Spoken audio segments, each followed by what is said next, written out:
Hello, friends and neighbors. Welcome to the Sunny Side of Life Bible in a Year experience.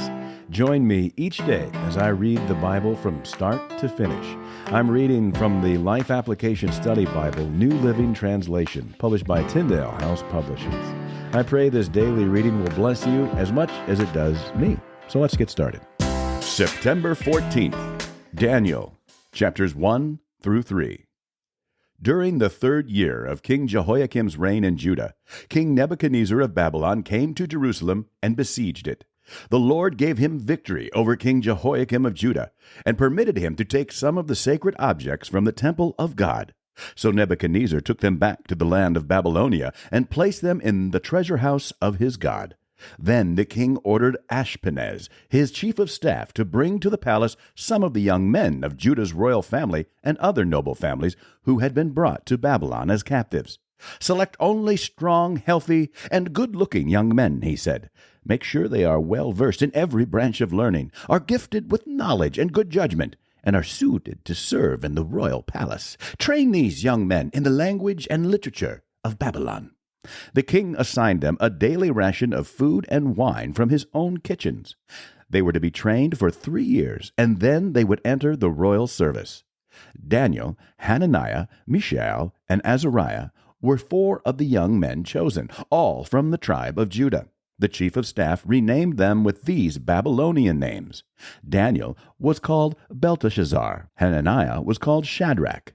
Mishael was called Meshach. Azariah was called Abednego. But Daniel was determined not to defile himself by eating the food and wine given to them by the king. He asked the chief of staff for permission not to eat these unacceptable foods. Now God had given the chief of staff both respect and affection for Daniel. But he responded, I am afraid of my lord the king, who has ordered that you eat this food and wine. If you become pale and thin compared to the other youths your age, I am afraid the king will have me beheaded. Daniel spoke with the attendant who had been appointed by the chief of staff to look after Daniel, Hananiah, Mishael, and Azariah. Please test us for 10 days on a diet of vegetables and water, Daniel said. At the end of the 10 days, see how we look compared to the other young men who are eating the king's food. Then make your decision in light of what you see. The attendant agreed to Daniel's suggestion and tested them for 10 days. At the end of the 10 days, Daniel and his 3 friends looked healthier and better nourished than the young men who had been eating the food assigned by the king. So after that, the attendant fed them only vegetables instead of the food and wine provided for the others. God gave these 4 young men an unusual aptitude for understanding every aspect of literature and wisdom, and God gave Daniel the special ability to interpret the meanings of visions and dreams. When the training period ordered by the king was completed, the chief of staff brought all the young men to King Nebuchadnezzar. The king talked with them, and no one impressed him as much as Daniel, Hananiah, Mishael, and Azariah. So they entered the royal service. Whenever the king consulted them in any matter requiring wisdom and balanced judgment, he found them 10 times more capable than any of the magicians and enchanters in his entire kingdom. Daniel remained in the royal service until the 1st year of the reign of King Cyrus. One night during the 2nd year of his reign, Nebuchadnezzar had such disturbing dreams that he couldn't sleep. He called in his magicians, enchanters, sorcerers, and astrologers, and he demanded that they tell him what he had dreamed. As they stood before the king, he said, I have had a dream that deeply troubles me, and I must know what it means. Then the astrologers answered the king in Aramaic, Long live the king! Tell us the dream, and we will tell you what it means. But the king said to the astrologers, I am serious about this. If you don't tell me what my dream was and what it means, you will be torn limb from limb, and your houses will be turned into heaps of rubble. But if you tell me what I dreamed and what the dream means, I will give you many wonderful gifts and honors. Just tell me the dream and what it means. They said again, Please, your majesty, tell us the dream, and we will tell you what it means. The king replied, I know what you are doing. You're stalling for time because you know I am serious when I say, if you don't tell me the dream, you are doomed. So you have conspired to tell me lies, hoping I will change my mind. But tell me the dream, and then I'll know that you can tell me what it means. The astrologers replied to the king, No one on earth can tell the king his dream, and no king, however great and powerful, has ever asked such a thing of any magician, enchanter, or astrologer. The king's demand is impossible. No one except the gods can tell you your dream, and they do not live here among the people." The king was furious when he heard this, and he ordered that all the wise men of Babylon be executed. And because of the king's decree, men were sent to find and kill Daniel and his friends. When Arioch, the commander of the king's guard, came to kill them, Daniel handled the situation with wisdom and discretion. He asked Arioch, "Why has the king issued such a harsh decree?" So Arioch told him all that had happened. Daniel went at once to see the king and requested more time to tell the king what the dream meant. Then Daniel went home and told his friends Hananiah, Mishael, and Azariah what had happened. He urged them to ask the God of heaven to show them his mercy by telling them the secret, so they would not be executed along with the other wise men of Babylon. That night the secret was revealed to Daniel in a vision. Then Daniel praised the God of heaven. He said, "Praise the name of God forever and ever, for he has all wisdom and power. He controls the course of world events. He removes kings and sets up other kings. He gives wisdom to the wise and knowledge to the scholars. He reveals deep and mysterious things and knows what lies hidden in darkness, though he is surrounded by light. I thank you and praise you, God of my ancestors, for you have given me wisdom and strength. You have told me what we asked of you and revealed to us what the king demanded." Then Daniel went in to see Arioch, whom the king had ordered to execute the wise men of Babylon. Daniel said to him, "Don't kill the wise men. Take me to the king, and I will tell him the meaning of his dream." Arioch quickly took Daniel to the king and said, "I have found one of the captives from Judah who will tell the king the meaning of his dream." The king said to Daniel, also known as Belteshazzar, "Is this true? Can you tell me what my dream was and what it means?" Daniel replied, "There are no wise men, enchanters, magicians, or fortune-tellers who can reveal the king's secret. But there is a God in heaven who reveals secrets, and he has shown King Nebuchadnezzar what will happen in the future. Now I will tell you your dream and the visions you saw as you lay on your bed. While your majesty was sleeping, you dreamed about coming events. He who reveals secrets has shown you what is going to happen. And it is not because I am wiser than anyone else that I know the secret of your dream, but because God wants you to understand what is in your heart. In your vision, your majesty, you saw standing before you a huge, shining statue of a man. It was a frightening sight. The head of the statue was made of fine gold. Its chest and arms were silver. Its belly and thighs were bronze. Its legs were iron. And its feet were a combination of iron and baked clay. As you watched, a rock was cut from a mountain, but not by human hands. It struck the feet of iron and clay, smashing them to bits. The whole statue was crushed into small pieces of iron, clay, bronze, silver, and gold.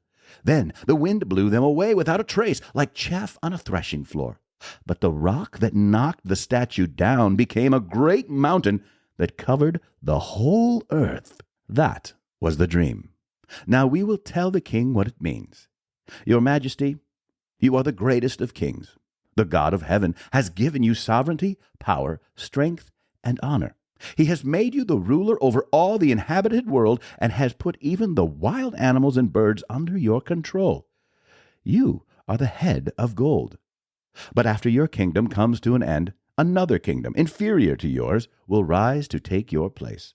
After that kingdom has fallen, yet a third kingdom, represented by bronze, will rise to rule the world. Following that kingdom, there will be a fourth one, as strong as iron. That kingdom will smash and crush all previous empires, just as iron smashes and crushes everything it strikes. The feet and toes you saw were a combination of iron and baked clay, showing that this kingdom will be divided. Like iron mixed with clay, it will have some of the strength of iron, but while some parts of it will be as strong as iron, other parts will be as weak as clay. This mixture of iron and clay also shows that these kingdoms will try to strengthen themselves by forming alliances with each other through intermarriage. But they will not hold together, just as iron and clay do not mix. During the reigns of those kings, the God of heaven will set up a kingdom that will never be destroyed or conquered. It will crush all these kingdoms into nothingness, and it will stand forever.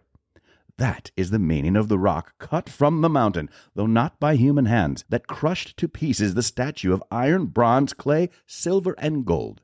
The great God was showing the king what will happen in the future. The dream is true, and its meaning is certain. Then King Nebuchadnezzar threw himself down before Daniel and worshipped him, and he commanded his people to offer sacrifices and burn sweet incense before him. The king said to Daniel, "Truly your God is the greatest of gods, the Lord over kings, a revealer of mysteries, for you have been able to reveal this secret." Then the king appointed Daniel to a high position and gave him many valuable gifts. He made Daniel ruler over the whole province of Babylon, as well as chief over all his wise men. At Daniel's request, the king appointed Shadrach, Meshach, and Abednego to be in charge of all the affairs of the province of Babylon, while Daniel remained in the king's court. King Nebuchadnezzar made a gold statue 90 feet tall and 9 feet wide, and set it up on the plain of Dura in the province of Babylon. Then he sent messages to the high officers, officials, governors, advisors, treasurers, judges, magistrates, and all the provincial officials to come to the dedication of the statue he had set up. So all these officials came and stood before the statue King Nebuchadnezzar had set up. Then a herald shouted out, "People of all races and nations and languages, listen to the king's command. When you hear the sound of the horn, flute, zither, lyre, harp, pipes, and other musical instruments, bow to the ground to worship King Nebuchadnezzar's gold statue. Anyone who refuses to obey will immediately be thrown into a blazing furnace." So at the sound of the musical instruments, all the people, whatever their race or nation or language, bowed to the ground and worshipped the gold statue that King Nebuchadnezzar had set up. But some of the astrologers went to the king and informed on the Jews. They said to King Nebuchadnezzar, "Long live the king! You issued a decree requiring all the people to bow down and worship the gold statue when they hear the sound of the horn, flute, zither, lyre, harp, pipes, and other musical instruments. That decree also states that those who refuse to obey must be thrown into a blazing furnace. But there are some Jews, Shadrach, Meshach, and Abednego, whom you have put in charge of the province of Babylon. They pay no attention to you, your majesty. They refuse to serve your gods and do not worship the gold statue you have set up." Then Nebuchadnezzar flew into a rage and ordered that Shadrach, Meshach, and Abednego be brought before him. When they were brought in, Nebuchadnezzar said to them, "Is it true, Shadrach, Meshach, and Abednego, that you refuse to serve my gods or to worship the gold statue I have set up? I will give you one more chance to bow down and worship the statue I have made when you hear the sound of the musical instrument. But if you refuse, you will be thrown immediately into the blazing furnace. And then what God will be able to rescue you from my power?" Shadrach, Meshach, and Abednego replied, "Oh, Nebuchadnezzar, we do not need to defend ourselves before you. If we are thrown into the blazing furnace, the God whom we serve is able to save us. He will rescue us from your power, your majesty. But even if he doesn't, we want to make it clear to you, your majesty, that we will never serve your gods or worship the gold statue you have set up." Nebuchadnezzar was so furious with Shadrach, Meshach, and Abednego that his face became distorted with rage. He commanded that the furnace be heated 7 times hotter than usual. Then he ordered some of the strongest men of his army to bind Shadrach, Meshach, and Abednego and throw them into the blazing furnace. So they tied them up and threw them into the furnace, fully dressed in their pants, turbans, robes, and other garments. And because the king, in his anger, had demanded such a hot fire in the furnace, the flames killed the soldiers as they threw the 3 men in. So Shadrach, Meshach, and Abednego, securely tied, fell into the roaring flames.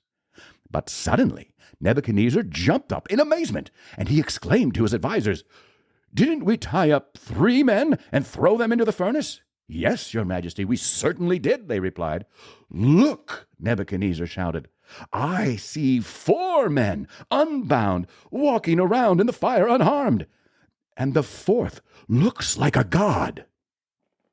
Then Nebuchadnezzar came as close as he could to the door of the flaming furnace and shouted, "Shadrach, Meshach, and Abednego, servants of the Most High God, come out! Come here." So Shadrach, Meshach, and Abednego stepped out of the fire. Then the high officers, officials, governors, and advisers crowded around them and saw that the fire had not touched them. Not a hair on their heads was singed, and their clothing was not scorched. They didn't even smell of smoke. Then Nebuchadnezzar said, "Praise to the God of Shadrach, Meshach, and Abednego. He sent his angel to rescue his servants who trusted in him. They defied the king's command and were willing to die rather than serve or worship any god except their own God. Therefore, I make this decree. If any people, whatever their race or nation or language, speak a word against the God of Shadrach, Meshach, and Abednego, they will be torn limb from limb, and their houses will be turned into heaps of rubble. There is no other God who can rescue like this." Then the king promoted Shadrach, Meshach, and Abednego to even higher positions in the province of Babylon. That's it for today, friends. Feel free to read ahead on your own. Before I go, let's share the Lord's Prayer together. Our Father who art in heaven, hallowed be thy name. Thy kingdom come, thy will be done, on earth as it is in heaven. Give us this day our daily bread, and forgive us our trespasses, as we forgive those who trespass against us. Lead us not into temptation, but deliver us from evil. For thine is the kingdom, and the power, and the glory forever. Amen.